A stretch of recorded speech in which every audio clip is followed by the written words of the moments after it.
IPL बायोलॉजिकलच्या वतीने आपलं स्वागत करतो. आणि मी कांद्याच्या पिकामध्ये आहो आणि शेतकऱ्यांनी इथे चांगला प्रयोग केला आहे. ते बघा, इथे बघा पिवळे सापळे आपल्याला इथे लावलेले दिसत आहेत. बघता येईल तुम्हाला.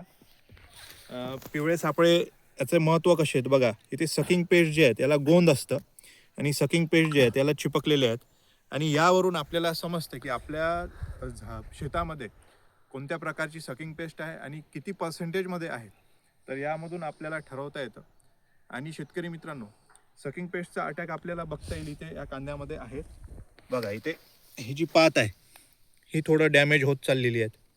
बघा इथे बघता येईल तुम्हाला. किंवा थ्रिप्सचा अटॅक इथे आतमध्ये तुम्हाला असतो. आतमध्ये आपल्याला दिसत नाही, पण थ्रिप्सचा अटॅक इथे तुम्हाला कांद्यामध्ये बघता येईल. तर शेतकरी मित्रांनो, तुम्ही प्रिव्हेंटिव्ह म्हणून आताच कांदा करत असाल तर तुम्ही प्रिव्हेंटिव्ह म्हणून स्प्रे घेणं गरजेचे आहे.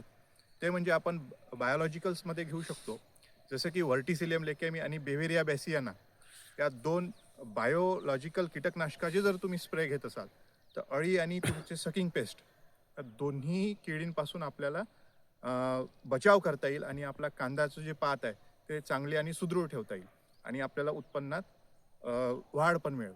तर शेतकरी मित्रांनो, तुम्ही व्हर्टिसिलियम लेकॅमी जे आहेत ते वरुण अस्त्र या नावाने तुम्ही IPL बायोलॉजिकलचे घेऊ शकता. आणि बेव्हेरिया बॅसियाना दमनयल या नावाने तुम्हाला मार्केटमध्ये उपलब्ध मिळेल.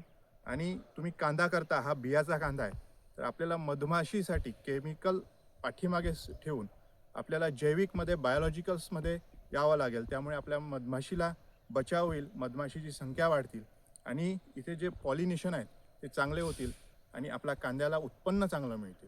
शेतकरी मित्रांनो, आपण मधमाशीसाठी या कांद्यामध्ये जैविकमध्ये स्प्रे घेणं खूप गरजेचं आहे. धन्यवाद.